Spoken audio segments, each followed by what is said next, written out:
Hey there, welcome back. In this Top 10 Time Management Books Part 3, I'll summarize The One Thing by Gary Keller and J. Papasan, 4,000 Weeks by Oliver Burkeman, Essentialism by Greg McKeown, and Eat That Frog by Brian Tracy. Let's start with The One Thing by Gary Keller and J. Papasan. If you chase two rabbits, you will not catch either one. This simple truth cuts to the heart of a dilemma we all face. In a world that relentlessly pushes for more goals, more tasks, more everything, we often find ourselves spread thin, accomplishing little of true significance. We believe that busyness equals productivity and that a packed schedule is a sign of success. But this approach, this constant chase of multiple rabbits, often leads to a life filled with stress, missed deadlines, and a nagging sense of unfulfillment. It's a life of doing more with diminishing returns. But what if there was a better way? What if, instead of trying to do everything, we focused on just one thing? This is the core principle that unlocks extraordinary results: going small. It's the realization that massive success is not born from a flurry of activity, but from a concentrated, narrow focus on the single most important thing. This journey toward extraordinary results begins by dismantling the myths that keep us trapped in a cycle of mediocrity. There are 6 fundamental lies about success that have become so ingrained in our thinking that we accept them as truths. These are the misguided beliefs that drive us in the wrong direction, leading us down paths that end in frustration rather than achievement. The first lie is that everything matters equally. We are tyrannized by our to-do lists, feeling a false sense of accomplishment as we check off trivial tasks. The reality, however, is that not all tasks are created equal. The Pareto principle, or the 80-20 rule, tells us that a minority of our efforts lead to a majority of our results. But to achieve extraordinary success, we must take this principle to its extreme. We must relentlessly pare down our priorities until we are left with the one thing that matters most. Success isn't about doing the most.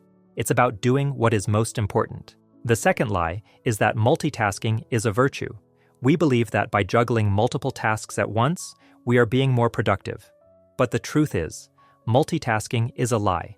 It's an effective way to get less done, as our brains are not wired to focus on 2 things at once.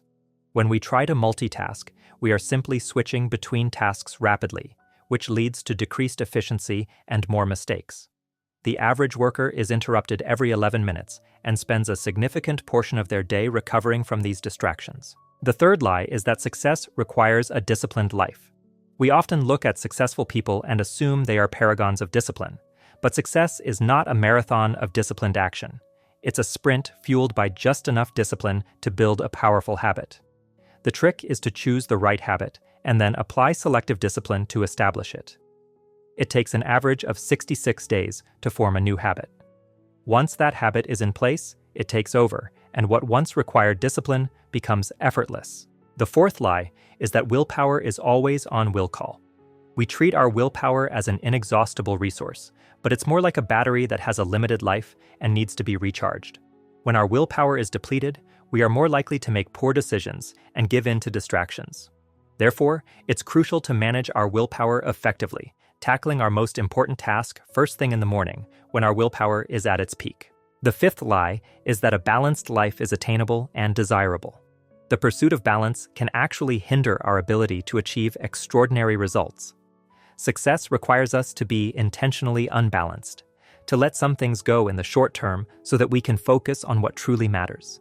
This doesn't mean neglecting all other areas of our lives, but rather understanding that our professional life requires a focused, extreme approach, while our personal life needs a more counterbalanced attention to different areas. The final lie is that big is bad. We are often afraid to think big, to set audacious goals, because we fear failure or the sheer magnitude of the task. But thinking small limits our potential. When we set big goals, we are pushed to grow, to learn, and to become the person we need to be to achieve them. Extraordinary results are born from big thinking. Once we have unlearned these lies, we can embrace the truth, a simple path to productivity that is built on a single, powerful question. It is the focusing question. What's the one thing I can do such that by doing it, everything else will be easier or unnecessary? This question is a tool for both long-term vision and immediate action. It acts as a compass, guiding us toward our ultimate purpose, and as a map, showing us the very next step we need to take. The focusing question has two parts. The first part, what's the one thing I can do, forces us to be specific and to choose an actionable step. The second part, such that by doing it everything else will be easier or unnecessary, sets a high bar for our answer. It demands that we identify the task that will have the greatest impact, the one that will create a domino effect. Imagine a line of dominoes. A single domino can knock over another that is 50% larger than itself. This geometric progression means that a small initial action can lead to a cascade of increasingly powerful results. Success is sequential, not simultaneous. It is built one domino at a time. The focusing question helps us identify that first, most crucial domino. By answering it repeatedly, we line up our priorities and create a natural progression of right actions, one building on top of the other. To truly leverage the power of the focusing question, we must make it a habit. We can ask it when we wake up, when we start our workday, and throughout the day to stay on track. We can also use it to connect our long-term goals with our daily actions. By asking the focusing question backward from a 5-year goal, we can identify what we need to do this year, this month, this week, and today to achieve it. This leads us to the 3 pillars of extraordinary results: purpose, priority, and productivity. Our purpose is our big one thing, the driving force behind everything we do. Our priority is the small one thing, the action we take right now to move toward our purpose. And productivity is the result of consistently focusing on our priority. Living with purpose means knowing what matters most to you. It's about discovering what drives you, what you're passionate about, and what you want your life to stand for. When your actions are aligned with your purpose, you experience a deeper sense of fulfillment and motivation. Living by priority means turning your purpose into a concrete plan. It's about using the focusing question to identify the one thing that will have the biggest impact on achieving your goals. This requires replacing our endless to-do lists with a success list, a list purposefully built around the tasks that will lead to extraordinary results. Living for productivity is where the magic happens. It's about dedicating uninterrupted blocks of time to your one thing. This practice, known as time blocking, is the key to protecting your focus and ensuring that what needs to get done gets done. To be truly effective, we must time block 3 things in this order: our time off, our one thing, and our planning time. Time blocking our time off first might seem counterintuitive, but rest is as important as work. It's during our downtime that we recharge our willpower and creativity. Next, we must block out a significant chunk of time each day, ideally in the morning, to work on our one thing without distractions. This is our maker time, the time we dedicate to our most important work. Finally, we need to time block an hour each week for planning, to review our goals and ask the focusing question to determine our priority for the week ahead. To make this all work, we must be willing to make 3 commitments. The first is to adopt the mindset of someone seeking mastery. Mastery is not a destination, but a path, a continuous journey of learning and improvement. The second commitment is to always seek the best way of doing things, to move from an entrepreneurial E mindset to a purposeful P mindset. And the third commitment is to be accountable for achieving our one thing. This might mean finding a coach or a trusted friend to help keep us on track. Of course, the path to extraordinary results is not without its obstacles. There are 4 thieves of productivity that constantly threaten to derail our efforts. The first is the inability to say no.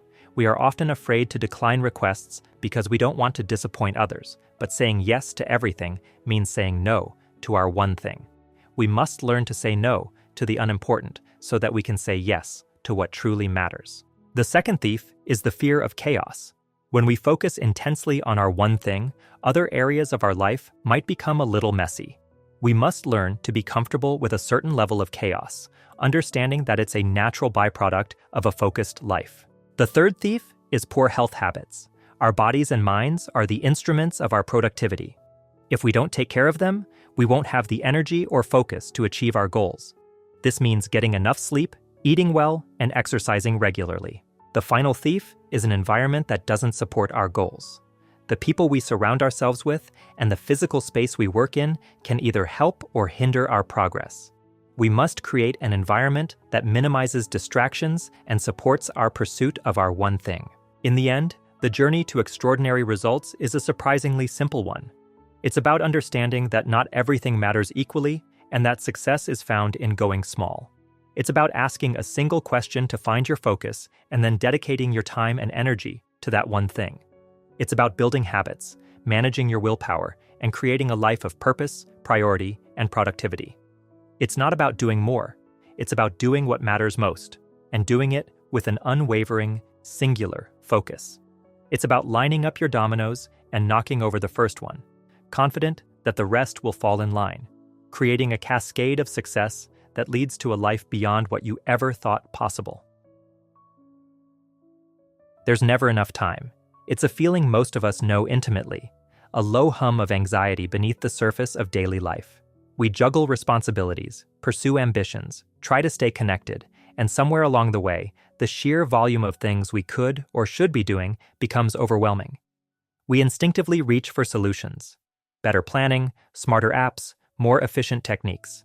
We believe that with the right system, we can finally gain control, conquer the chaos, and master our time.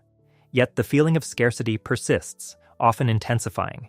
This book begins with the radical proposition that this struggle, this feeling of being perpetually behind, isn't a problem to be solved with more cleverness, but a fundamental condition of human existence that we must confront and accept.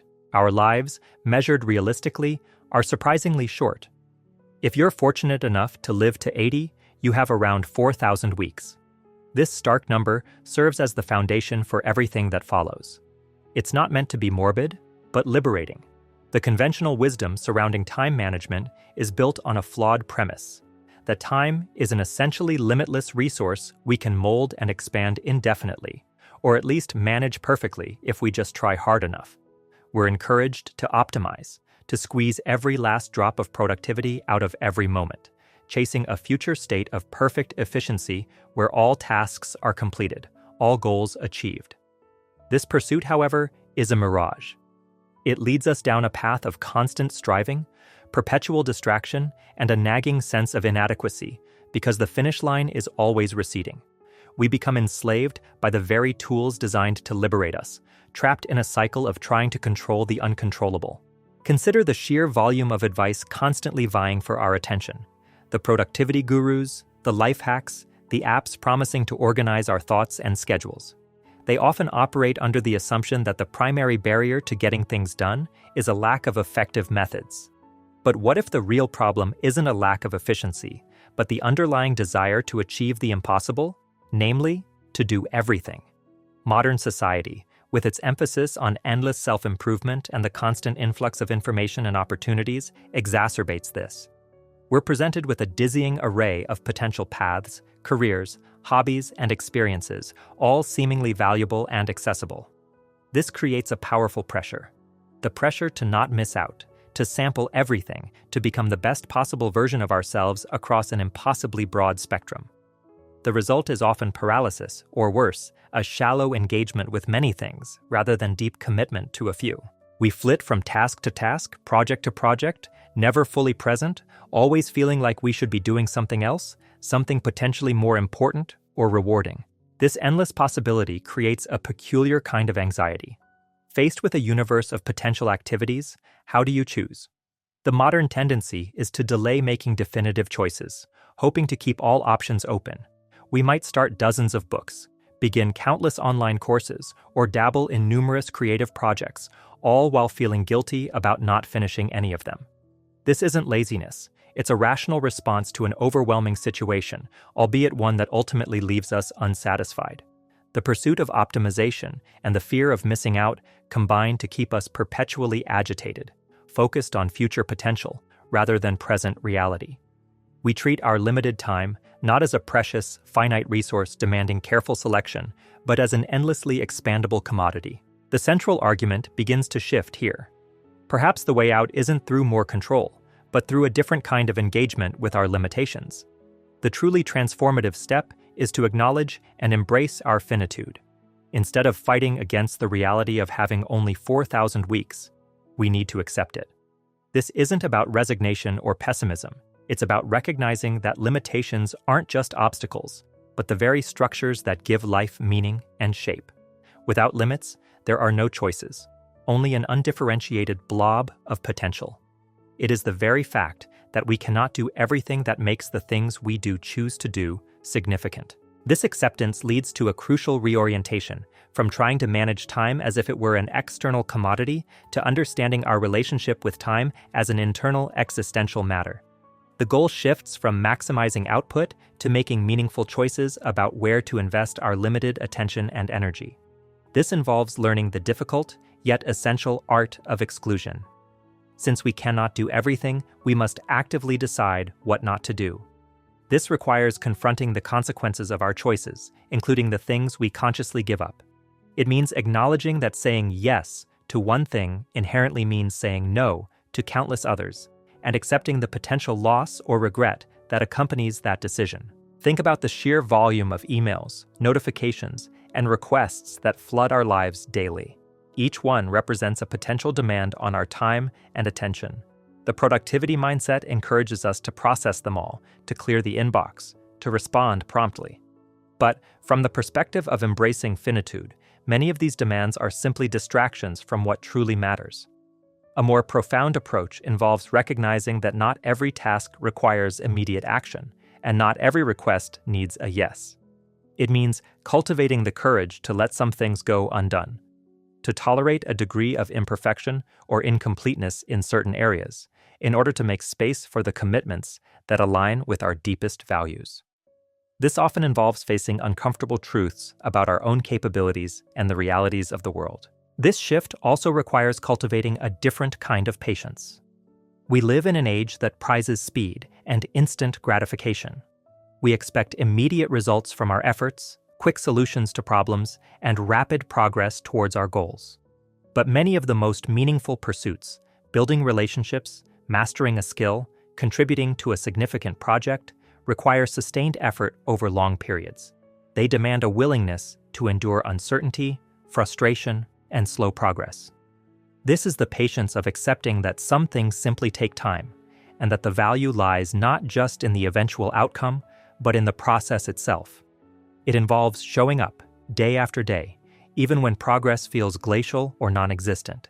It means trusting that consistent, focused effort, even in small increments, can lead to significant results over time without demanding instant validation. Consider the difference between the cosmic and the practical perspectives on time. The cosmic perspective sees time as vast, perhaps infinite. From this viewpoint, our individual lives are infinitesimally small, our tasks insignificant. This perspective can be paralyzing, leading to a sense of futility. Why bother when everything is ultimately meaningless on such a scale? The practical perspective, however, focuses on the time we actually have, these 4,000 weeks. It acknowledges our limitations, but finds meaning and purpose within them. It's from this practical viewpoint that we can make choices, exert effort, and build a life of significance. The book encourages us to ground ourselves in the practical, to stop agonizing over cosmic insignificance, and instead focus on what can be meaningfully accomplished within the concrete constraints of our actual lives. This leads to rethinking our relationship with technology. While technology offers incredible tools, it often amplifies our tendencies toward distraction and shallow engagement. Social media, constant connectivity, and the sheer ease of accessing information can pull us away from focused, meaningful work. The solution isn't necessarily to abandon technology, but to use it more intentionally, recognizing its potential pitfalls. It means consciously choosing when and how to engage, setting boundaries, and resisting the urge to constantly check notifications or follow every fleeting piece of information. It's about reclaiming our attention, recognizing it as our most valuable finite resource. What does this look like in practice? It might mean accepting that you can't be an expert in everything, nor should you try. It could mean choosing one or two deep interests and committing to them, rather than spreading yourself thinly across a dozen superficial ones. It might involve deliberately scheduling unstructured time, acknowledging that not every moment needs to be filled with productive activity. It could mean embracing tasks that are difficult or uncomfortable, recognizing that growth often happens at the edge of our capabilities and comfort zones. The satisfaction doesn't come from reaching a mythical state of completion, but from engaging wholeheartedly with the challenges and opportunities that arise within our limited lifespan. We often fall into the trap of thinking that happiness or fulfillment lies just beyond the next achievement, the next task completed, the next upgrade. We postpone living fully until some future condition is met, until we have more money, more time, less responsibility, or a perfect plan. But life, experienced within these 4,000 weeks, unfolds moment by moment. True fulfillment arises not from optimizing our way to some future ideal, but from finding ways to engage meaningfully with the present, however imperfect it may be. This involves cultivating qualities like vulnerability and honesty about our limitations, rather than projecting an image of constant control and capability. It means accepting that difficulty and struggle are not signs of failure, but inherent parts of any worthwhile endeavor. The journey through these ideas is like gradually adjusting the focus of a lens. Initially, we squint at the overwhelming vastness of potential activities, trying desperately to capture them all. We feel inadequate, scattered, and anxious. Then, we realize the lens is fixed, our time is finite. The productivity tools promise a way to enlarge the frame, to fit more in, but they only increase the pressure. The real shift comes when we accept the limitations of the lens itself. We learn to focus on a narrower field, choosing what to bring into sharp relief. This requires deliberate effort, a conscious turning away from the distractions. It means accepting that focusing on one thing means blurring out others and finding peace, even joy, in that necessary narrowing. This acceptance doesn't mean abandoning ambition or striving for goals. Instead, it reframes our approach. We can still pursue meaningful goals, but we do so with a realistic understanding of our constraints. We learn to prioritize ruthlessly, understanding that the most important decisions are often decisions about what not to do. We might choose to invest deeply in a career, a relationship, or a creative project, knowing that this choice means forgoing other opportunities. This is not a sacrifice in the negative sense, but a deliberate concentration of energy that allows for depth and mastery. It's about making choices that resonate with our values, even if they seem less glamorous or immediately gratifying than the endless alternatives. Consider the example of someone trying to learn a musical instrument. The initial phase is often filled with clumsy mistakes and slow progress. The temptation is to give up, frustrated by the gap between the desired skill and the current reality. Acknowledging finitude encourages a different approach, accepting the awkwardness, embracing the slow pace, and finding satisfaction in the daily practice itself. The goal isn't just to become a virtuoso eventually, but to engage meaningfully with the process of learning now, within the time available. This means being patient with oneself, practicing consistently, and celebrating small victories along the way, recognizing that this engagement, limited though it may be, is what constitutes the experience of learning. Ultimately, the core message is one of liberation through acceptance. By letting go of the impossible quest to do everything, we free ourselves to do something meaningful. We learn to make choices not based on maximizing potential future options, but on investing in the present reality. This involves cultivating a deeper appreciation for the time we have, recognizing its preciousness precisely because it is limited. It means finding satisfaction not in the frantic accumulation of achievements, but in the focused, intentional engagement with the limited number of things that truly matter. It's about realizing that true freedom isn't found in breaking free from constraints, but in understanding and navigating them wisely, allowing our finite lives to become the rich, meaningful experiences they are meant to be. The 4,000 weeks might seem insufficient, but within their bounds lies the entirety of a life worth living, provided we have the courage to face our limits and choose how to spend them. Have you ever felt the relentless pressure of more? More things to do, more emails to answer, more meetings to attend, more opportunities to chase. We are constantly being pulled in a million different directions, and in the process, we make a millimeter of progress in each one. The result is a life that feels busy but not productive, a life where we are constantly in motion but never truly getting anywhere meaningful. This is the path of the non-essentialist, a path paved with the belief that we can do it all, that everything is important, and that saying yes is the key to success. But what if there was another way? A way that rejects the notion that we have to do it all, and instead embraces the idea of less but better. This is the way of the essentialist, a disciplined pursuit of less, not for the sake of doing less, but for the sake of making our highest possible contribution to the things that truly matter. The journey to becoming an essentialist begins with a fundamental shift in mindset. It requires us to challenge 3 deeply ingrained assumptions that keep us trapped in the non-essential. The first is the belief that I have to.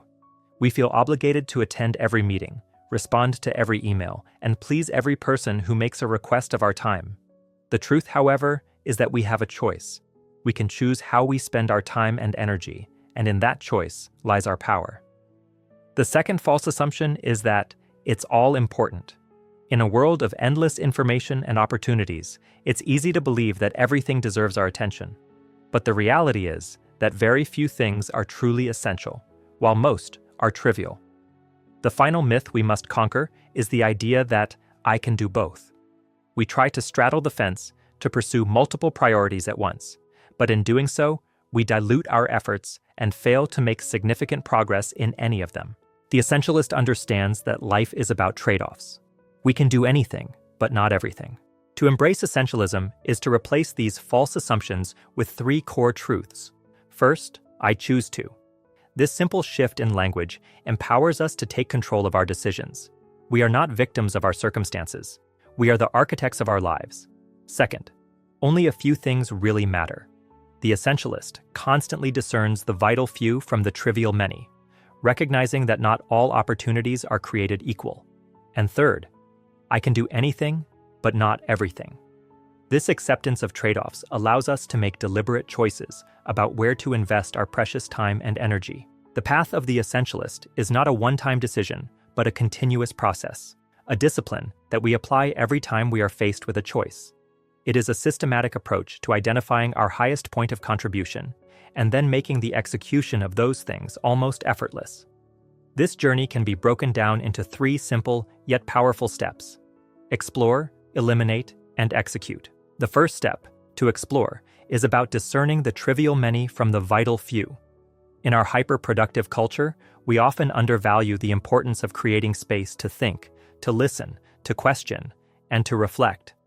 We see these activities as luxuries, as something to be squeezed in if we have time. But for the essentialist, this exploration is not a luxury. It is the very foundation upon which a life of purpose is built. It is in these moments of quiet contemplation that we can begin to see the bigger picture, to connect the dots, and to identify the one thing that will make the highest contribution. Creating space for exploration requires a conscious effort. It might mean carving out time each day for solitude, for reading literature that has stood the test of time, or for simply being unavailable to the constant barrage of emails and notifications. It also means embracing the power of play. Play is not just for children, it is a vital tool for adults to relieve stress, spark creativity, and explore new possibilities without the pressure of a specific outcome.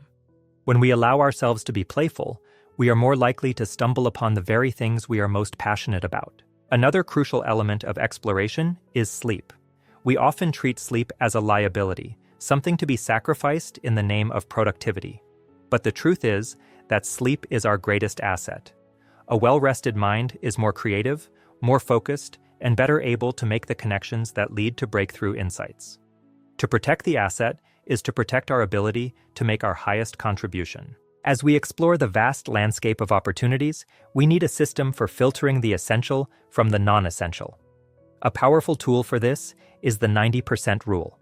As you evaluate an option, ask yourself, what is the single most important criterion for this decision? Then, score the option on a scale of 0 to 100. If you rate it any lower than a 90, then automatically change the rating to 0 and reject it. This forces you to make your criteria explicit and selective, preventing you from getting stuck with the merely good and freeing you to pursue the truly great. The second step in the essentialist journey is to eliminate. Once we have identified the vital few, we must have the courage to cut out the trivial many. This is often the most challenging part of the process, as it requires us to say no. We are conditioned to believe that saying no is selfish or will lead to missed opportunities. We fear the social awkwardness and pressure that can come with declining a request. But the reality is that a clear no can be more graceful than a vague or non-committal yes. People will often respect you more, not less, for your clarity and conviction. Learning to say no gracefully is a skill that can be developed. It begins with separating the decision from the relationship. Our decision to decline a request is not a rejection of the person making it. We can also focus on the trade-off. By reminding ourselves of what we would have to give up in order to say yes, it becomes easier to say no. And remember, everyone is selling something. Every request is an attempt to get us to invest our time and resources in someone else's agenda. There are many ways to say no without actually using the word. You can use the awkward pause, counting to 3 before responding to a request. You can offer a soft no, such as, "I'm consumed with another project right now, but I'd love to connect when it's finished." Another effective technique is to ask, "Yes, what should I deprioritize?" This forces the other person to confront the trade-off they are asking you to make. Or you can say, "I can't do it, but X might be interested." The goal is not to be unhelpful, but to ensure that your time is being invested in a way that aligns with your highest priorities. Eliminating the non-essential also involves the process of editing our lives. Just as a film editor removes the extraneous footage to create a compelling story, we must be ruthless in cutting away the activities and commitments that do not serve our essential intent. This might mean uncommitting from projects that are no longer a good fit or letting go of possessions that clutter our lives. The endowment effect often leads us to overvalue things simply because we own them. To counter this, we can ask ourselves, if I didn't already have this, how much would I be willing to pay to acquire it? If the answer is not a resounding yes, then it's a clear no. The final step is to execute.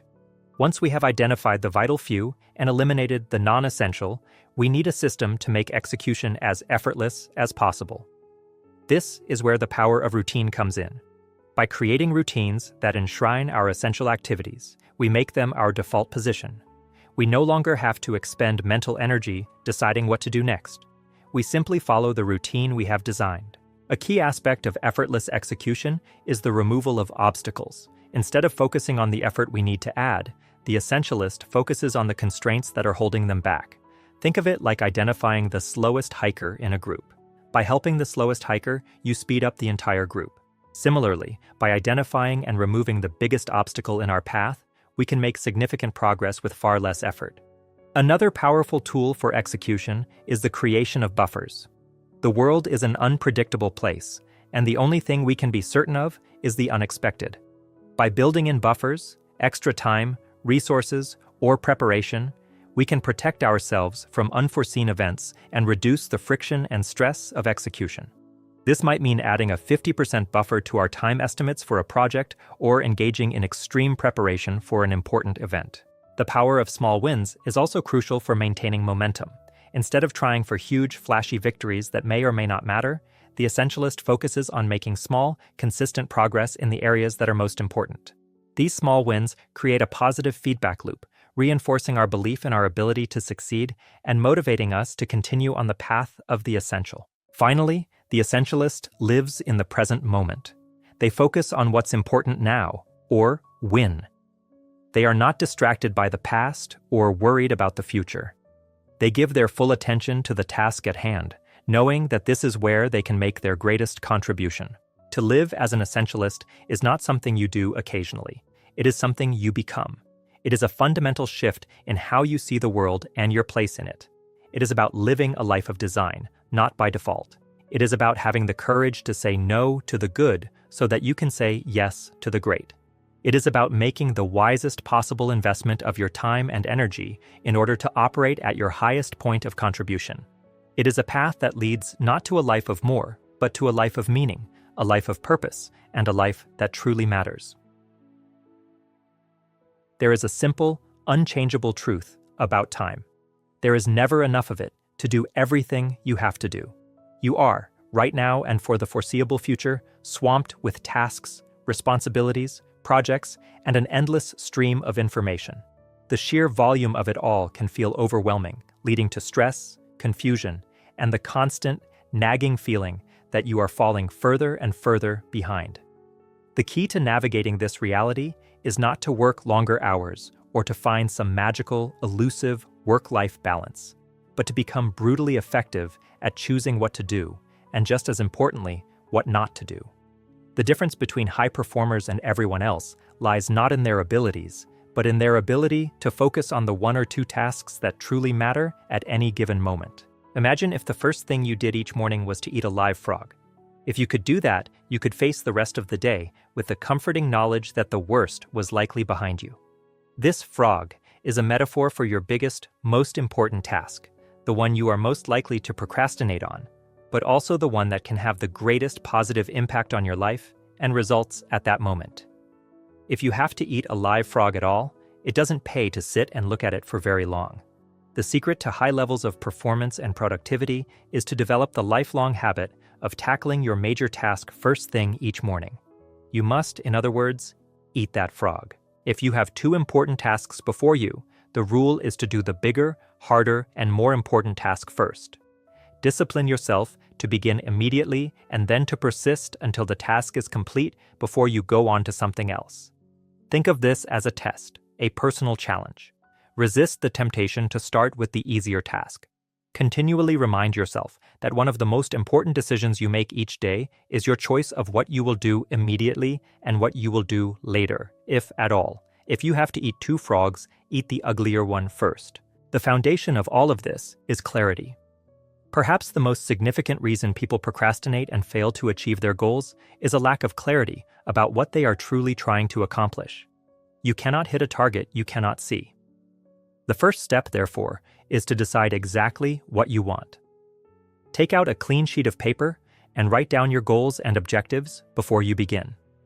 This simple act of thinking on paper can dramatically increase your focus and your results. There is a powerful 7-step method for setting and achieving goals that you can use for the rest of your life. First, decide exactly what you want. Second, write it down. A goal that is not in writing is merely a wish or a fantasy. Third, set a deadline for your goal. Assign a specific date for its accomplishment. If it's a large goal, break it down into smaller sub-deadlines. Fourth, make a list of everything you can think of that you will have to do to achieve your goal. As you think of new items, add them to your list. Keep building it until it is complete. Fifth, organize the list into a plan. A plan is a list organized by priority and sequence. Decide what you need to do first and what comes later. Sixth, take action on your plan immediately. An average plan vigorously executed is far better than a brilliant plan on which nothing is done. Execution is everything. Finally, and perhaps most importantly, resolve to do something every single day that moves you toward your major goal. This daily action will build momentum that will eventually make your success inevitable. With your goals clearly defined, the next step is to plan every day in advance. Thinking on paper is a physical action that focuses your mind and clarifies your intentions. Your ability to plan and organize your work is a critical determinant of your success. For every minute spent in planning, as much as 10 minutes in execution can be saved. Think of your lists as your roadmap. You should work from multiple lists to manage your time effectively. Start with a master list, where you write down everything you want to do someday. This is the repository for all your ideas and long-term goals. From there, create a monthly list at the beginning of each month. This list will contain goals and tasks that you intend to accomplish during that month, transferred from your master list. Then, create a weekly list, planning your entire week in advance, usually over the weekend. This is where you organize the tasks from your monthly list into a concrete plan of action. Finally, and most critically, create a daily list the evening before each workday. Transferring items from your monthly and weekly lists to your daily list allows you to wake up with a clear agenda, ready to start immediately on your most important tasks. As you work through your day, tick off the items on your list. This provides a visual record of your accomplishment, which generates a feeling of success and forward motion, motivating you to continue. Now that you have your lists and your plan, you must apply the 80-20 rule to everything you do. Also known as the Pareto principle, this rule states that 80% of your results will come from 20% of your activities. This means that if you have a list of 10 items to do, 2 of those items will turn out to be worth more than the other 8 items put together. The unfortunate reality is that most people procrastinate on the top 10 or 20% of items, the vital few, while busying themselves with the bottom 80%, the trivial many. Before you begin work, always ask yourself, Is this task in the top 20% of my activities or in the bottom 80%? Resist the temptation to clear up small things first. Remember, whatever you choose to do, over and over, eventually becomes a habit that is hard to break. If you choose to start your day on low-value tasks, you will soon develop the habit of always starting and working on low-value tasks. To further refine your focus on the vital few, you must consider the long-term consequences of your actions. High achievers have a long-time perspective. They think about the future and how their current actions will shape it. Before starting any task, ask yourself, what are the potential consequences of doing or not doing this task? The more significant the potential future consequence of a task, the more important it is. An activity that could have a major positive impact on your career and your life is, by definition, a high-priority task. These are your true frogs. Your ability to think through the consequences of your choices is a hallmark of superior thinking. With this long-term perspective in mind, you can apply a powerful method for setting priorities, the ABCDE method. This is a simple yet incredibly effective priority-setting technique that you can use every day. Here's how it works. You start with your list of tasks for the day and place an A, B, C, D, or E next to each item before you begin your first task. An A item is defined as something that is very important, something you must do. This is a task that will have serious positive or negative consequences if you do or don't do it. If you have more than one A task, you prioritize these tasks by writing A1, A2, A3, and so on in front of each item. Your A1 task is your biggest, ugliest frog. A B item is a task you should do. These are the tadpoles of your work life. They have minor consequences. The rule is that you should never do a B task when there is an A task left undone. A C task is defined as something that would be nice to do, but for which there are no consequences at all, whether you do it or not. A D task is something you can and should delegate to someone else.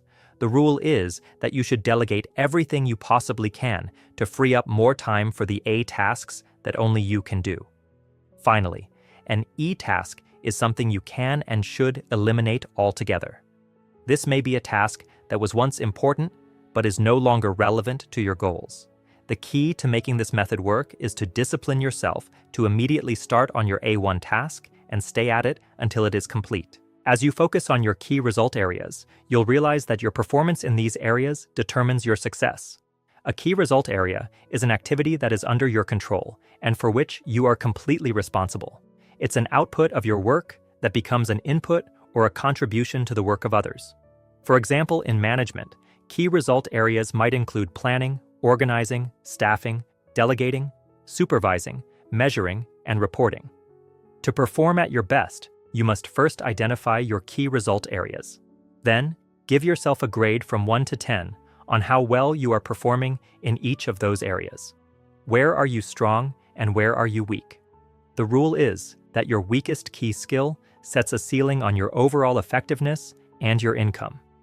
You can be excellent at 6 out of 7 key result areas, but your poor performance in the 7th will hold you back. A single crucial weakness can sabotage all your other efforts. You must identify your most important skills and then make a plan to upgrade those skills, never ceasing to learn and improve. This commitment to continuous learning is the minimum requirement for success in any field. This brings us to a critical, related concept: identifying your key constraints. In every process, there is a bottleneck or limiting factor that sets the speed at which you achieve your goals. Your job is to find it. Look into your work and your life and ask, what is it that is holding me back? What is the one factor that determines the speed at which I get from where I am to where I want to go? Sometimes it's a person whose help or decision you need. Sometimes it's a lack of a particular resource, like money. Other times it's a weakness in some part of your organization or a specific skill you lack. Whatever it is, you must focus your energies on alleviating that one single constraint. Often, accurately identifying your major constraint and focusing on removing it can do more to move you forward than any other single activity. To propel yourself forward, you must put pressure on yourself. Imagine that you have to leave town for a month tomorrow. If you were forced to get all your major tasks completed before you left, what would you absolutely have to get done? Whatever your answer, go to work on that task right now. The world is full of people who are waiting for someone to come along and motivate them. but that someone never comes. You have to be your own cheerleader. You must develop a sense of urgency, a bias for action. This is an inner drive that motivates you to get on with the job quickly and get it done fast. This inner drive is an essential quality for success. When you work on your most valuable tasks at a high and continuous level of activity, you can actually trigger a mental state known as flow. This is a state where your mind and emotions are harmonized and working in unison, leading to a feeling of euphoria and peak performance. People in a flow state are more creative, more efficient, and experience a deep sense of happiness. You get there by developing a positive addiction to the endorphin rush that comes from completing an important task. Of course, not all tasks are created equal, and not all procrastination is bad. While you should avoid procrastinating on your most important tasks, your frogs, you should actively and deliberately procrastinate on tasks of low value. This is the art of creative procrastination. Since you can't do everything, you must learn to deliberately put off, delegate, or eliminate those activities that don't contribute much to your life. You have to say no to tasks that are not a good use of your time. Say no clearly and respectfully, but say it often. You don't have time to do everything, but you do have time to do the most important things, and you can only do that if you stop doing the unimportant things. To maintain the high levels of energy required for this focused work, you must view yourself as a finely tuned machine. Your physical, mental, and emotional energy levels are foundational to your ability to work productively. Pay close attention to your diet, ensuring you eat lightly and healthily, especially during the workday. Get adequate rest. Most people need around 8 hours of sleep to perform at their best. Finally, engage in regular exercise. A consistent exercise program can dramatically boost your energy levels and help you think more clearly and creatively. You cannot do your best work if you are tired, sluggish, or sick. Treat your body with the respect it deserves, and it will repay you with the energy you need to succeed. As you work, it is essential to slice and dice the task. A large, complex task can be so intimidating that it leads to procrastination. The way to overcome this is to break the task down into its individual components, step by step. Think of it like eating a salami. You don't try to eat the whole thing at once. You eat it one slice at a time. Lay out the task in detail on paper, and then resolve to do just one small part of it to get started. Often, once you have completed one small piece of the job, you will feel motivated to do just one more, and then one more after that. This momentum carries you through the entire project. This leads to another powerful technique for building momentum: creating large chunks of time. Most truly important work requires large, contiguous blocks of uninterrupted time to complete. It's difficult to make meaningful progress on a major report, a business plan, or a complex project by working in 5 or 10-minute increments. You must structure your day to create these dedicated time blocks. Plan your day around these chunks of time, and then guard them fiercely. Turn off your phone, close your email, and eliminate any other potential distractions. This is your time to work on your most significant tasks, your A1 frogs. A 90-minute time block, followed by a short break, can be incredibly productive. Finally, remember that you are a creature of habit. The habits you develop ultimately determine the quality of your life. You can develop the habits of high performers by practicing their behaviors over and over until they become second nature. Wake up a little earlier. Plan your day. Identify your A1 frog. Begin immediately on that most important task and then work without diversion until it is 100% complete. Do this every day for 21 days, and you will have formed a new habit. Once this habit of eating your frog is locked in, your future success is virtually guaranteed. You will become one of the most productive and effective people in your field. You will move to the front of the line in your career. You will feel terrific about yourself, in complete control of your life and your work, and you will accomplish more than you ever thought possible. All you have to do, starting today and for every day thereafter, is look at your tasks, identify the biggest, ugliest frog, and eat it.